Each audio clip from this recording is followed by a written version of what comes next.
Bienvenue dans cette nouvelle page d'information, les titres à la une de l'actualité de ce mardi 22 février. Ne ratez aucune info, retrouvez toutes les informations et l'essentiel de l'actualité haïtienne tous les jours sur Juno 7.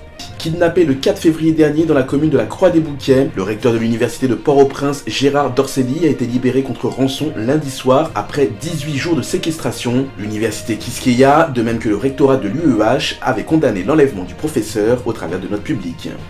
La police nationale d'Haïti informe dans une note de presse que les agents de l'ordre ont abattu hier 3 suspects, membres du gang de Village de Dieu, lors d'un échange de tirs. La PNH précise que parmi eux se trouve le nommé Francis Sainton, alias Tico, qui était activement recherché par la DCPJ pour des actes d'enlèvement, de séquestration, très connu sur les réseaux sociaux pour ses exhibitions d'armes à feu. Comme annoncé l'année dernière, le président dominicain Luis Abinader entame la construction d'un mur frontalier entre la République dominicaine et Haïti. Ce mur, a-t-il expliqué, servira à améliorer la sécurité dans la zone qui sépare les deux pays.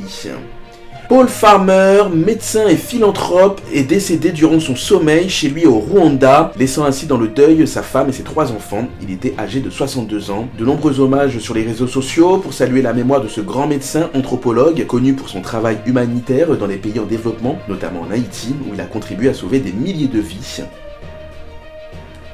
Le secrétaire général du Rassemblement des démocrates nationaux progressistes, Éric Jean-Baptiste, veut apporter son aide aux employés de la mairie de Jacmel. L'ex-candidat à la présidence a promis de payer 1 mois de salaire aux employés à qui l'Institut doit plus de 42 mois d'arriérés. M. Éric Jean-Baptiste a lui-même confirmé l'information sur les réseaux sociaux.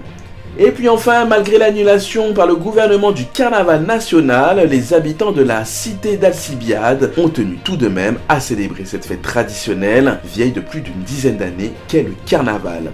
C'est dans ce contexte que la ville a lancé donc le dimanche 20 février la 30e édition du carnaval de Jacmel autour du thème Jacmel, ville carnaval pour tout temps. C'était l'essentiel des titres à la une de l'actualité. Prochain rendez-vous d'ici 1 heure pour une nouvelle édition sur Juno 7. Toutes les informations et l'essentiel de l'actualité haïtienne, tous les jours, sur Juno 7.